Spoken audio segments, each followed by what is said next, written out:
If you're somebody who works with an audio mixer, then you want to be sure to add mix minus to your workflow. But what is mix minus, you're asking? It's basically a way of you telling your mixer or your recorder to include all of these channels into the final mix, minus whichever ones you have selected. Mix minus. It's pretty simple. Now, if you're using the Rodecaster Pro, mix minus is an essential feature, and there are two different ways to use it with the Rodecaster, so that's what we're going to talk about today. And I know you also might be asking, hey Tom, if I just want to subtract a channel from the Rodecaster, wouldn't I just turn the volume on that channel all the way down?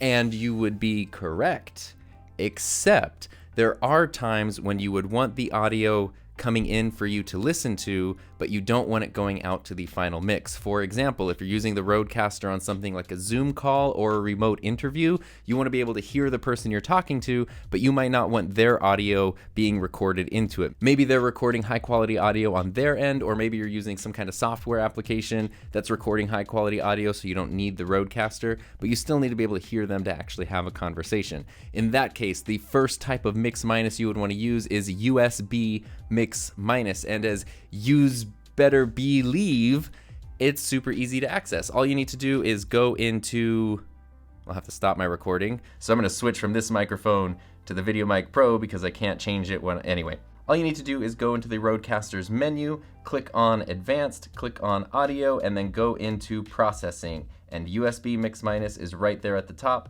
If you turn it off, then that means anything that's coming through the USB channel will be recorded onto your final mix or output into your stream. If you have USB mix minus on, that means you'll be able to hear everything in this channel, but it won't be sent as an output. And the best way to think of it is that anytime you're doing something that involves two-way communication with the Rodecaster Pro, use USB mix minus because that's going to prevent any sort of echo.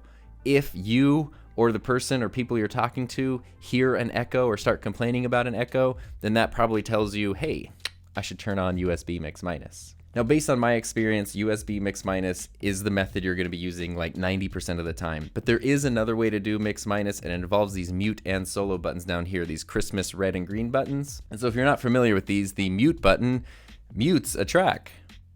It's tough to believe, I know, but that will basically stop a track from being recorded or sent out. The green solo button does not affect the output.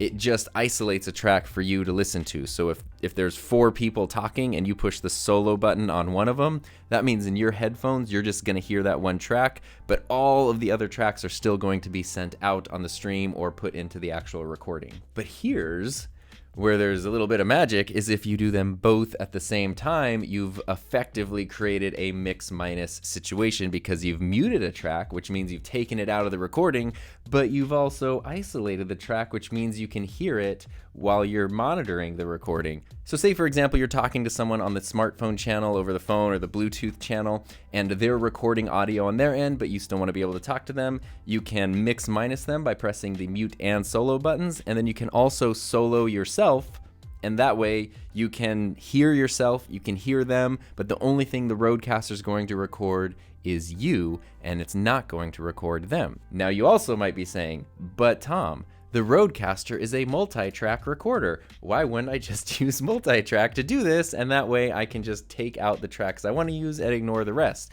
And again, you're a very smart person and you are correct. But even though multi-track on the Rodecaster is really, really cool and super useful and quite excellent, currently it only lets you export everything. So you can't select, hey, I'm only going to use track 1 and the smartphone channel. I don't need everything else.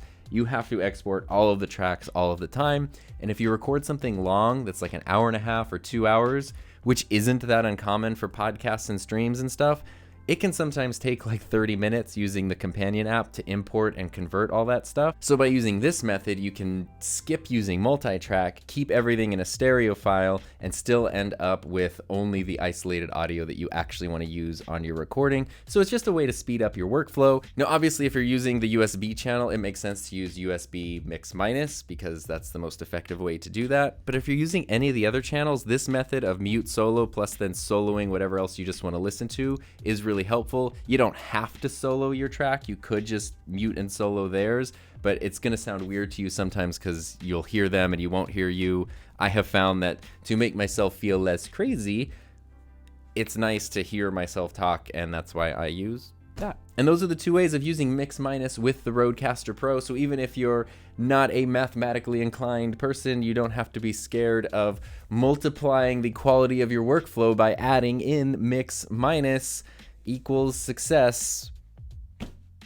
Thank you so much to everybody who supports my channel. I really appreciate it. It means a lot to me. And if you want to know more about the Rodecaster Pro, I've got like 20 videos about this thing, so you can check those out and then you can become the Rodecaster Pro.